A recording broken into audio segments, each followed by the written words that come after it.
Welcome to Jazz Piano Skills. I'm Dr. Bob Lawrence. It's time to discover, learn, and play jazz piano. Today, I am totally pumped up because we are going to begin exploring how to disguise scales and arpeggios. And yes, you heard that correctly. We are going to begin the process of disguising scales and arpeggios. And to set the stage for this journey today, there are some musical facts that you must be aware of, that you must give significant thought to, and you must logically process them so that they become the mantra you live by when studying and practicing music, the mantra that you have for the rest of your life. Do you think I'm being a little dramatic? Well, I'm not. This is big stuff. So I want you to dial in because I want you to pay very close attention to what I am about to share with you. Okay? You ready? Here we go. Musical fact number 1. In music, there are only 2 directions a musical line, a melody, can travel. Up or down. That's it. Up or down. I can take any piece of music from any genre and I can circle all ascending motion and all descending motion, and guess what? When done, the entire melody, and I mean the entire melody of the entire piece, would be circled as either going up or going down. You're probably thinking, okay, well, that's pretty simple stuff, pretty logical stuff, pretty basic stuff. Well, it's not. Most people never think about this musical fact, and because they never think about it, they never practice it. Do you? Do you intentionally and methodically practice ascending and descending melodic lines? Are you even aware of when you're ascending or descending and why? Are you aware of the direction that your musical lines are traveling? You should be. So let me state this musical fact again. In music, there are only 2 directions a musical line, a melody can travel. Up or down. That's it. Musical fact number 2. In music, there are only 2 types of motion a musical line, a melody, can use when traveling up or down. The 2 motions are either scale motion or arpeggio motion. And again, I can take any piece of music from any genre and circle all scale motion using a red pencil and all arpeggio motion using a blue pencil. And when done dissecting the entire piece, the melody from start to finish would be highlighted in red or blue circles.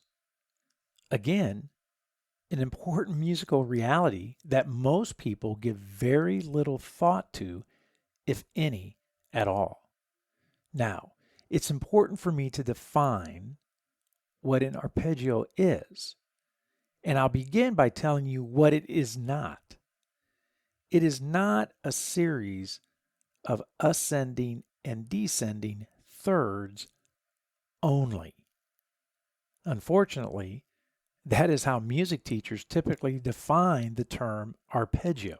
And as a result, the term has now become synonymous with the phrase ascending and descending thirds. It's unfortunate because you can build an arpeggio using fourths, fifths, even octaves. When you have a melody moving in leaps greater than a minor and major second, you have an arpeggio. And this is why I can boldly proclaim, and so can you after today, that all melodies and all music from any genre are composed using ascending and descending scale and arpeggio motion. This is so important to understand. So I want to say it again. All melodies and all music from any genre are composed using ascending and descending scale and arpeggio motion. So once again, I must ask, do you intentionally and methodically practice scale and arpeggio motion? Do you intentionally and methodically practice ascending and descending scale and arpeggio motion?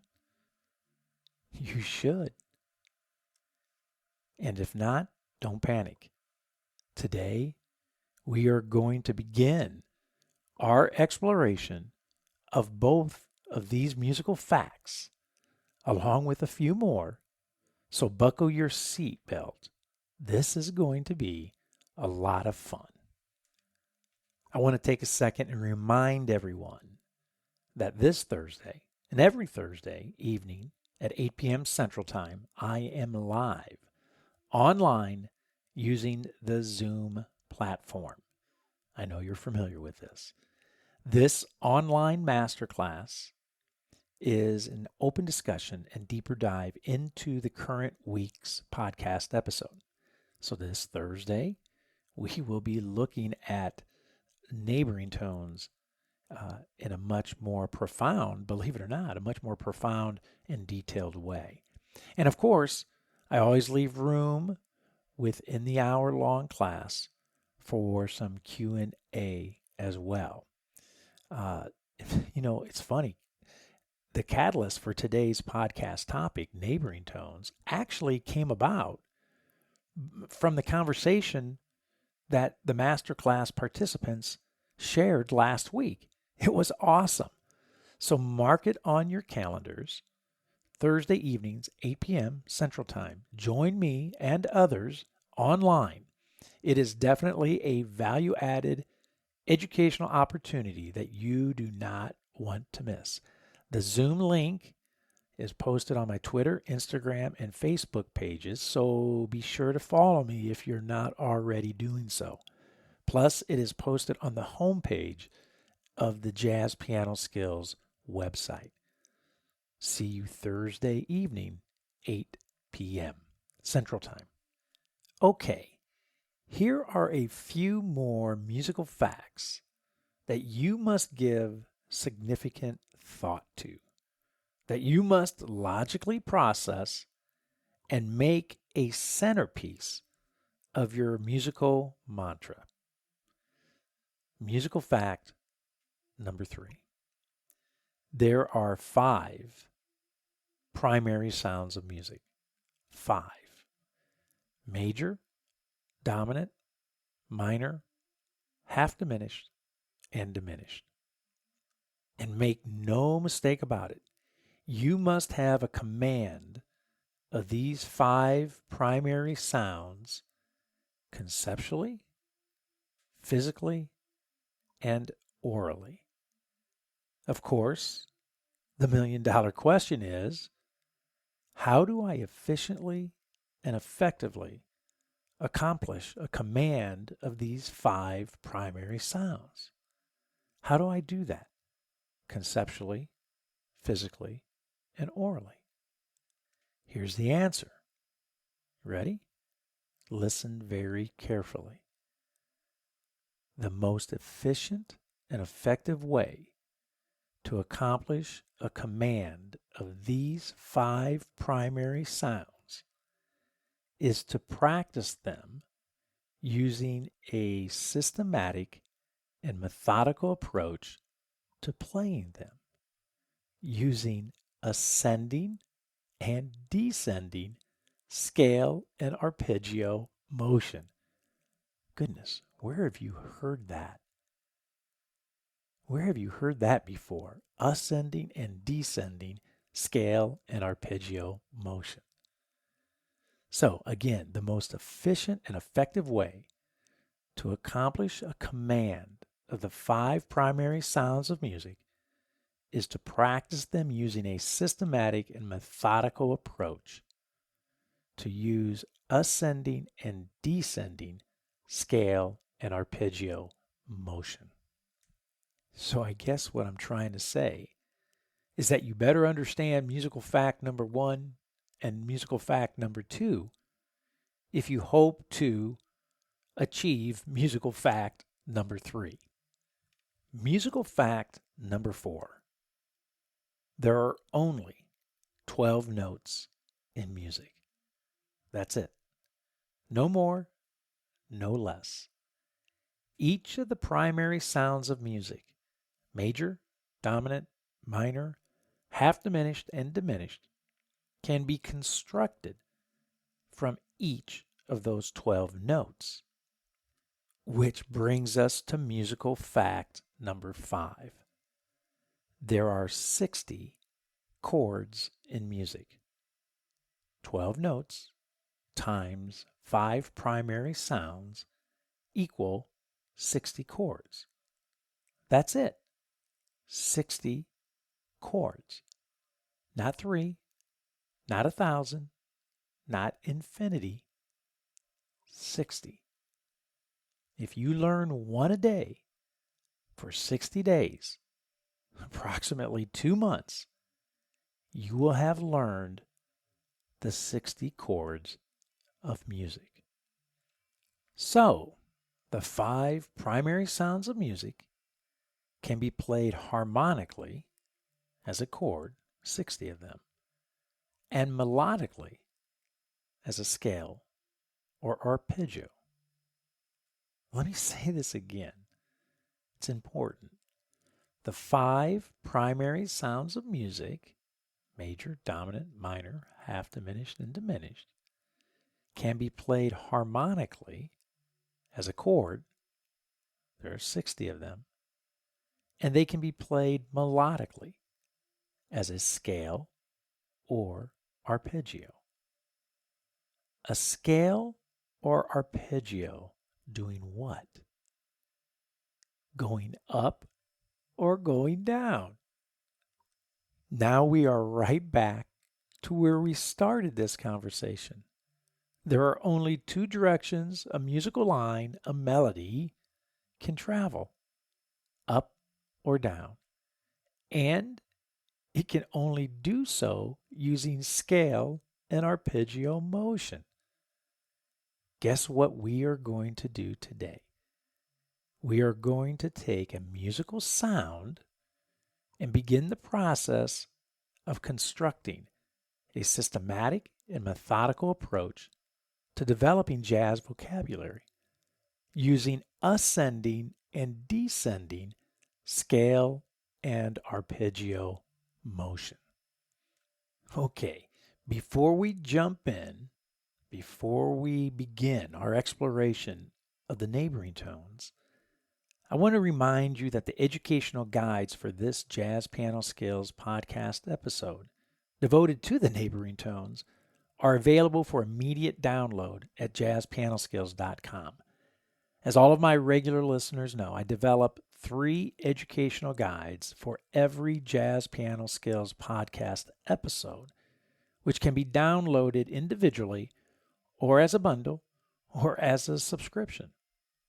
Guide 1, the illustration guide, helps you discover the jazz piano skill conceptually. The imagery, the graphics are amazing. You've heard me say this 1,000 times. I say it every podcast episode. Your physical growth as a jazz pianist depends 100% on your mastery of jazz piano skills mentally. It's your conceptual understanding that drives your physical development. And to help you with that conceptual understanding, imagery, graphics are invaluable. They help you get a mental visual of the shapes and sounds of jazz, which in turn fuels your physical and oral mastery. Guide number 2, the lead sheets use traditional music notation to help you successfully learn the jazz piano skill physically, right? If you're a reader and you like seeing the concepts placed upon the musical staff, the lead sheets are perfect to have sitting on your piano as a reference, a quick reference, when you are getting the various harmonic shapes and melodic lines under your fingers. I produce 12 lead sheets for each podcast episode, one for each of the 12 keys of music, not just for the key that I demonstrate in within the podcast, but for all 12 keys. The lead sheets are fabulous. Guide number 3, the play along guide. And the play along guide provides you with, again, 12 keys, play along tracks for all 12 keys. And if you are not using play along tracks while practicing, then you are not developing a strong sense of internal time. You're not developing a proper jazz feel and articulation. A teacher cannot teach you these essential elements of playing jazz piano. You must experience them. In order to properly develop them and experience them, there's no better way to do this than to use quality play-along tracks. I cannot stress enough how beneficial the educational podcast guides are for expediting your discover, learn, and play process. Be sure to check them out at JazzPianoSkills.com. Go to the homepage, click on the podcast link in the menu bar that runs across the top of the page, and you'll be good to go. You'll see the podcast episodes that you can click. There's a menu there that you can click on that page of the various podcast episodes. They're all at your fingertips. If you download the educational guides and have questions, you can always send me a quick voicemail message using the SpeakPipe widget that is nestled directly beneath each podcast episode. Or you can post your question in the Jazz Piano Skills forum and let the Jazz Piano Skills community help you. Or you can attend the Thursday evening Jazz Piano Skills Masterclass at 8 p.m. Central Time and get your questions answered face to face. So many ways to get help. And again, my entire goal always is to provide you with the best jazz piano lessons, the best jazz piano educational materials, and support available anywhere today. So this week, we are going to explore neighboring tones. You are going to discover lower and upper neighboring tones. You are going to learn how to use neighboring tones as harmonic ornamentation. And you are going to play neighboring tones from various harmonic entry points. So regardless of where you are in your jazz journey, a beginner, an intermediate player, an advanced player, or even an experienced professional, you are going to find this podcast, this lesson, to be enormously beneficial. So let's get started. Okay, to begin, let's do a quick recap of the 5 musical facts that you must adopt as your musical mantra if you are serious about becoming an accomplished jazz pianist. So here they are. Musical fact number 1. Music lines, melodies, can only move in 2 directions, up or down. Musical fact number 2. Music lines, melodies, use only 2 types of motion, scales and arpeggios. Music fact number 3. There are 5 primary sounds of music: major, dominant, minor, half diminished, and diminished. Music fact number 4. There are only 12 notes in music. And music fact number 5. There are only 60 chords in music. Now, accomplished musicians for the past 400 years in every genre of music have been aware, familiar, and intimately comfortable with these musical facts.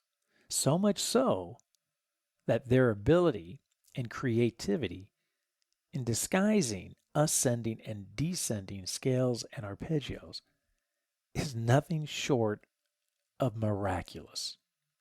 How did they do it? How do the musicians of today do it? How do musicians of today and in the past, how do they disguise scales and arpeggios? Well, there are several tricks of the trade, if you will, that musicians love to use, but none more popular than the use of neighboring tones. So we now have our goal for today, and actually for next week too.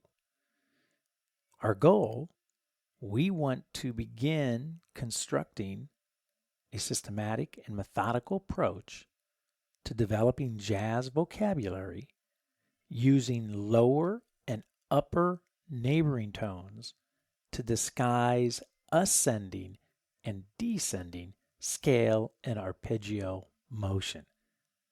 Whew. Let me say that again, because this is an awesome goal.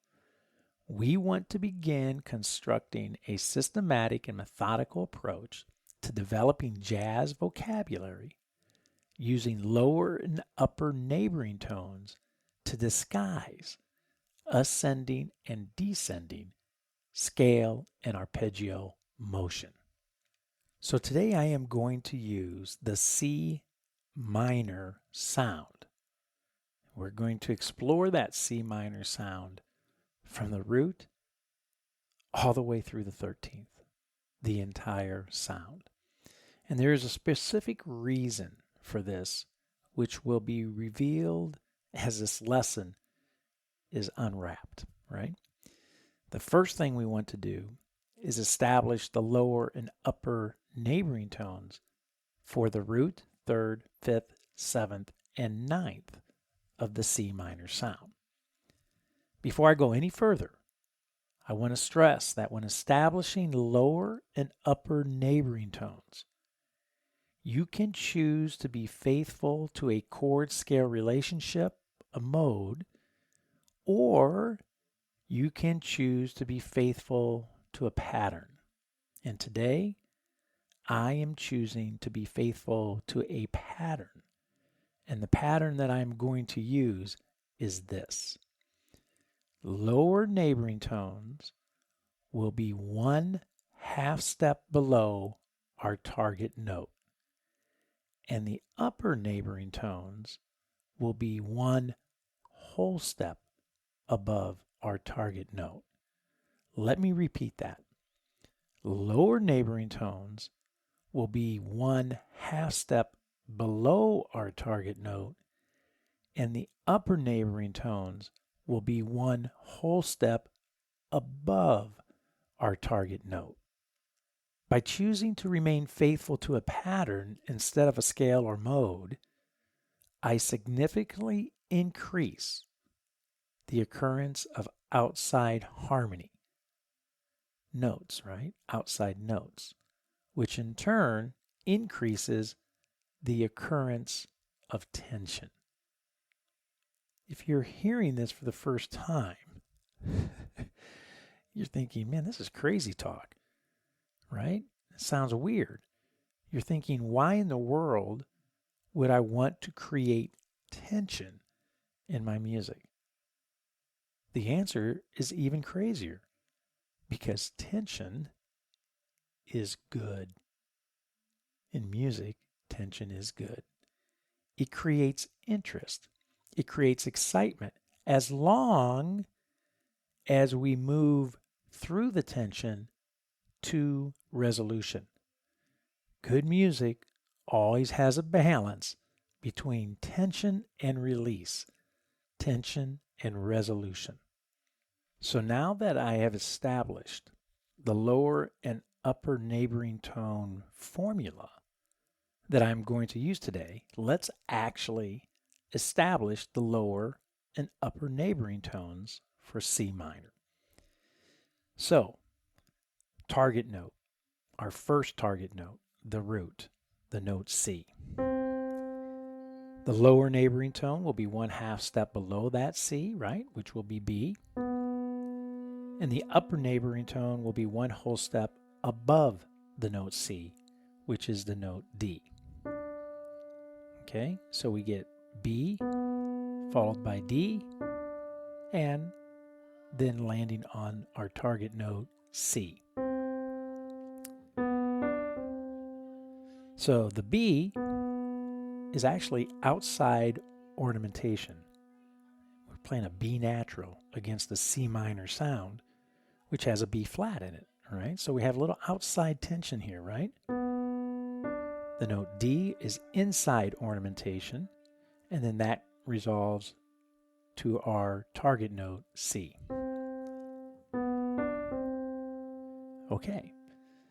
For the third, target note number 2, the third, our lower neighboring tone is going to be the note D.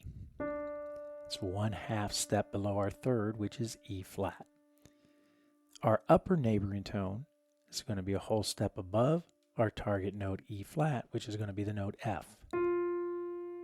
And then that's going to take us to our E flat. So our lower neighboring tone D is inside ornamentation. Our upper neighboring tone F is also inside ornamentation. Okay, target note number 3 is our fifth, the note G. Our lower neighboring tone will be 1/2 step down, which is F sharp, outside ornamentation. Our upper neighboring tone will be the note A, a whole step above our G, which is inside ornamentation. And then that will take us to our target note G. So we get this. Our fourth target note is the 7th of the C minor sound, which is B flat. The lower neighboring tone, 1/2 step below, will be the note A. Our upper neighboring tone will be 1 whole step above our B flat, the note C, which will take us to our B flat. So we get this.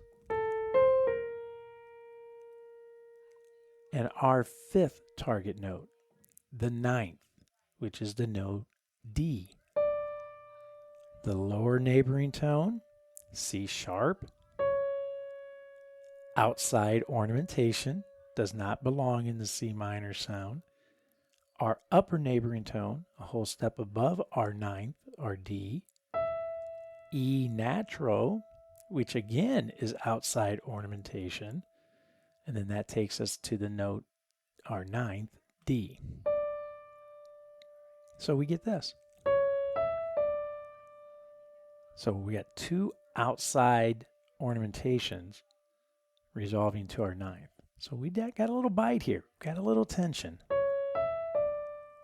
So let me go through each target note again and the neighboring tones. So on the root, we have B, D, and C. Target note, the third, E flat, we have D, F, and E flat. Our target note, the fifth, G, we have F sharp, A, and G. Our target note, the 7th, B flat, we have A, C, and B flat. And then our target note, the 9th, D, We have C sharp, E, and D. Pretty cool. FYI, if you're hearing some yakking in the background, right? I'm recording here in my studio in my office here at the Dallas School of Music, and we have faculty in teaching, which is fantastic. We have teachers back in the hallways here in their studios teaching, but you can hear them maybe in the background. You might hear some notes, some pianos. You might hear some yakking, as I like to call it. So just ignore that, right? Just know that that is what's going on here. Okay, so for the first demonstration, I want to bring in the ensemble. We are going to simply play C minor. We're going to sit on C minor, and I am going to practice, kind of like a warm-up, right? I'm going to move through the C minor sound, the root, the third, the fifth, the seventh, and the ninth, surrounding each one of those target notes using my lower and upper neighboring tones. So let's check it out. Let's listen to this, and then we'll talk about it. So here we go. Let's check it out.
Pretty cool.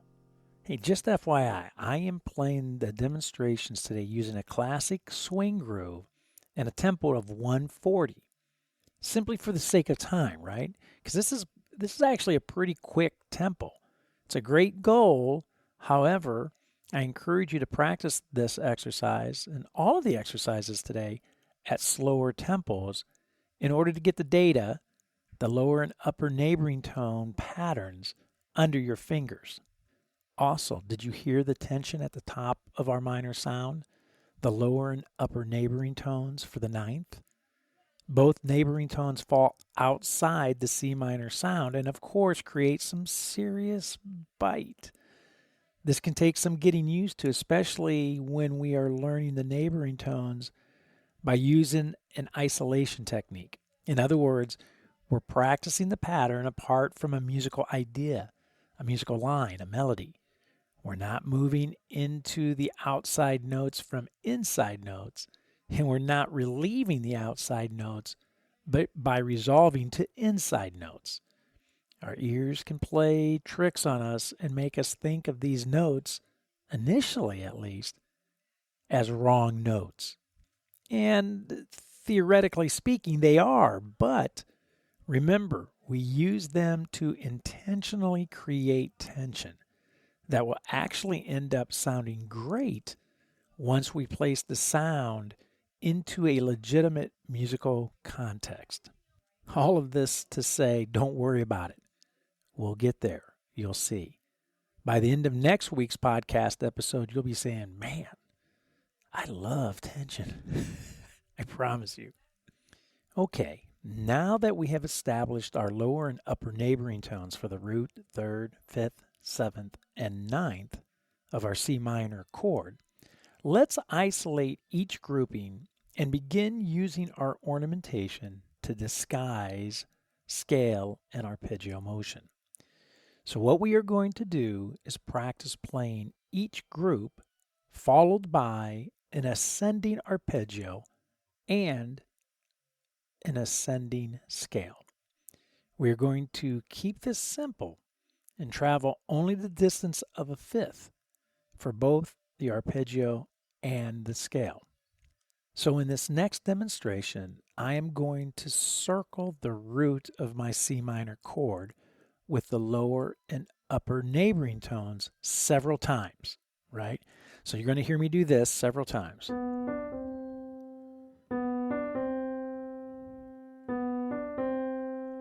then you're going to hear me move to attaching an arpeggio to the end of that motif. So you're going to hear me go like this. Oh, I go right up to the fifth, right? And then I'm going to come out of it using a scale up to the fifth. Just like that. So let's bring in the ensemble and let's listen to how this sounds. Again, listen for 3 parts. Part 1, I'm just circling the root using my lower and upper neighboring tones. Part 2, I come out of that encircling ornamentation of the root with the lower and upper neighboring tones with arpeggio motion to the fifth. And part number 3, I come out of that ornamentation, the circling of the root using lower and upper neighbor tones, using scale motion ascending to the fifth. So here we go. Let's bring in the ensemble. Let's listen to this and then we'll talk about it. Check it out.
Wow, pretty awesome. It's amazing, right?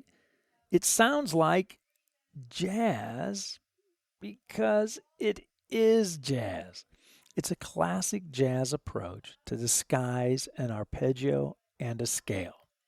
If you're like I was when being introduced to this approach for the first time, you're saying, no way, this is way too simple to be jazz. When setting out to discover, learn, and play jazz, we do so typically with a mindset that it's not going to be easy. It's going to be difficult. We think the things that we hear jazz musicians playing sound incredibly difficult. And of course, some of the things you hear are indeed difficult. However, at the base of any incredibly difficult musical idea that you hear jazz musicians playing is always a fundamental thought that spawns and supports that incredibly difficult idea. A fundamental thought or approach that holds it all together. And sometimes, in fact, most of the time actually, the fundamental thought or approach is all you need to be incredibly musical. Which, by the way, having your playing being musical is always a much better goal than trying to have your playing be difficult. Okay, let's now apply the same approach, the exact same approach, to the third of the C minor chord. I am now going to circle the note E flat with the lower and upper neighboring tones several times. And then you'll hear me move to adding the arpeggio to the B flat, to the seventh. Again. And then you'll hear me add the scale motion to the B flat or to the seventh. Just like that. Okay, so let's bring the ensemble back in. Let's sit on that C minor. I'm going to focus on the third, circling the third with my lower and upper neighboring tones, then adding my arpeggio and scale motion to it. So let's check it out. Let's see what this sounds like.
Amazing, right? The exact same musical approach applied to a different region of the chord, producing an entirely different sound. I love it. Again, having your playing being musical is always a much better goal than trying to have your playing be difficult. Always. When playing these exercises, after you have the patterns under your fingers, focus on being musical. Focus on playing with a relaxed feel, a jazz feel, laid back, good articulation, a jazz articulation, swinging eighth notes.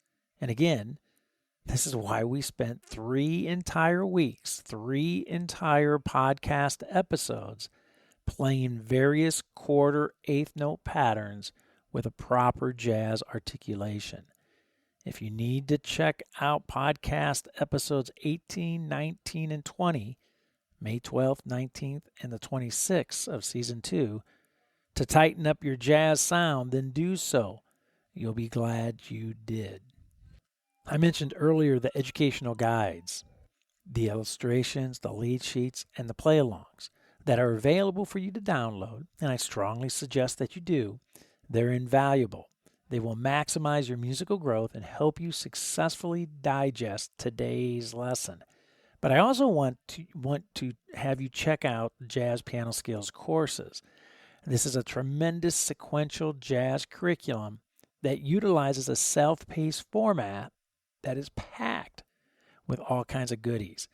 Detailed instruction and illustrations, in-depth educational talks, interactive learning media, traditional guides and worksheets that you can download, of course, high-definition video demonstrations that I do in all 12 keys, play-along tracks and lead sheets, professional and personal educational support, and, of course, mobile access to all of the courses and lessons using any of your smart devices, laptops, desktops, cell phones, tablets, TV, watch, you name it, right?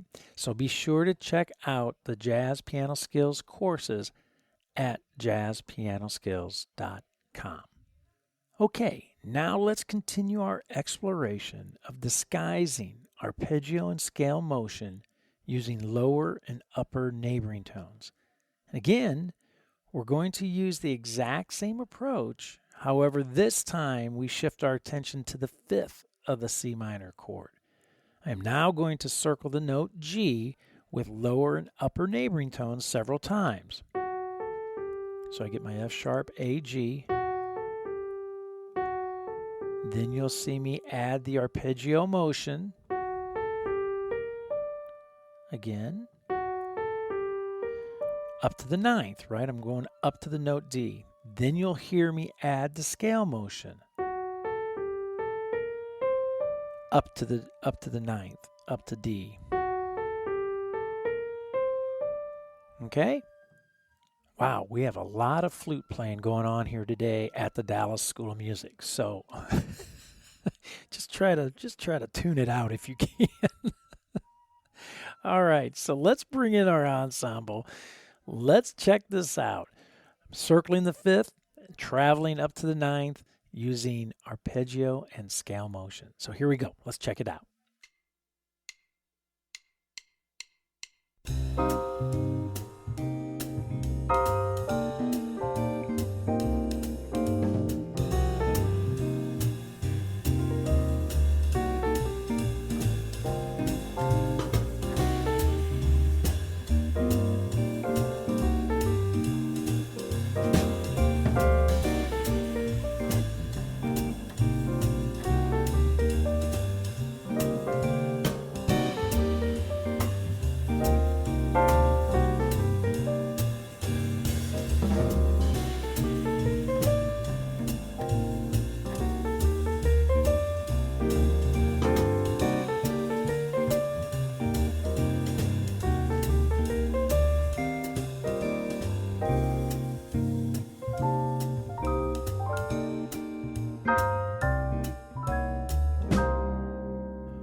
What can I say? Good stuff. Now, I want to stress, notice that I am not trying to get fancy with these patterns. I am not trying to improvise. I am keeping everything rhythmically simple. I am playing eighth notes and not trying to modify my rhythm in any way. Students want to move through this process way too quickly. They play a pattern once, maybe twice, and then they're off to the races playing all kinds of rhythmic ideas that become fragmented and oblivious to time. Count one is now count three. Count four is now count one. They quickly realize that they do not sound good. They didn't get frustrated, and then they turn to me and say, these ideas don't sound good to me. I'm playing the patterns that you want me to play, but they're not doing it for me. I'm not digging them. And they're serious. They're serious with these comments. Now, I have to say to them, as kindly as I possibly can, dude, you're not even close to playing these patterns. You wanted to expedite the process so badly that you didn't even take the time to learn the process. What I am saying to you is this: be patient. Learn how to play these patterns like a jazz pianist before you attempt to explore new horizons. In fact, the implementation of rhythmic variations will happen naturally once you truly master these patterns. Let it evolve naturally. Do not force it. Okay, time to move on. Time to disguise arpeggio and scale motion using lower and upper neighboring tones for the seventh of the C minor chord.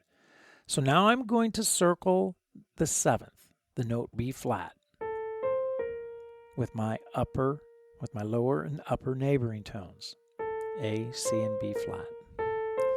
So you're going to hear me do that several times, and then you're going to hear me come out of that traveling up to the 11th, which is the note F,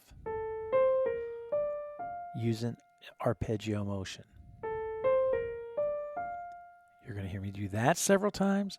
Then you're going to hear me come out of it using scale motion up to the 11th, up to the note F. Just like that. Right? So I start with just the actual circling of the target note, followed by arpeggio, followed by scale. Wow. So let's bring the ensemble in. Let's listen to this. Let's check it out and see what we think. Then we'll talk about it. Here we go.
now beginning to really spotlight the upper extensions of the minor sound, the 9th and the 11th. Rich, rich sounds indeed. Jazz sounds. Only one more upper extension to add to complete the entire minor sound, and that's the 13th. And here is where we are going to experience, I'm excited, experience some serious tension. Not because of the 9th or the 11th or the 13th, but because of the neighboring tones, the lower and upper neighboring tones that I am going to use. Both of them fall outside of the C minor harmony. So I'm going to use a C sharp and an E natural to circle my 9th. All right, I'm going to do that several times. You're going to hear some bite. Then I'm going to come out of that with an arpeggio up to the 13th, right? So it's going to sound like this. Right, 9, 11, 13. You'll hear that several times, and then you'll hear me come out of it with the scale to the 13th, to the note A. Ooh. Right? Your ears are on sensory overload right here, right? There's going to be some bite. There's going to be some tension with this. So don't panic, right? Don't freak out.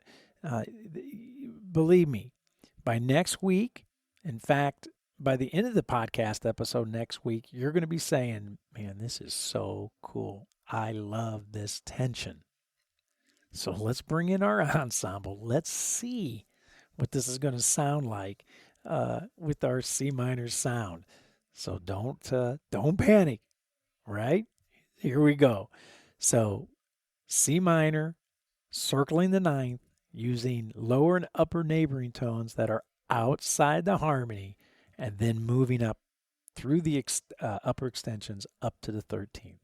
So here we go. Let's check it out. Then we'll talk about it.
Yes, indeed. Some serious bite. Again, keep in mind that we are isolating this motif. We are practicing the pattern apart from a musical idea, a musical line, a melody. Next week, when we begin to extend and connect our musical lines using ascending and descending movement, you will begin to hear all of these motifs that intentionally disguise scale and arpeggio motion in an entirely different light, in an entirely different context. Next week is going to be super fun. So, I hope you have found this Jazz Piano Skills podcast lesson on the neighboring tones used to disguise scale and arpeggio motion to be insightful and, of course, beneficial. Don't forget, I will see you Thursday evening, Jazz Piano Skills Masterclass at 8 p.m. Central Time to discuss this podcast episode in greater detail and to answer any questions that you may have about this lesson or the study of jazz in general. Also, download the educational guides for this podcast lesson at JazzPianoSkills.com. They're a tremendous resource that will expedite your discover, learn, and play process. They will expedite and maximize your musical growth. I guarantee it. While you're there, you should check out the Jazz Piano Skills courses as well and the Jazz Piano Skills forums. Join the community, get involved, make some new jazz piano friends. As always, you can reach me by phone at 972-380-8050, extension 211, or by email, drlawrence@jazzpianoskills.com, or by SpeakPipe, found on the Jazz Piano Skills website, in the educational guides, and the Jazz Piano Skills courses. So, that's it for now. And until next week, enjoy the journey, and most of all, have fun as you discover, learn, and play jazz piano.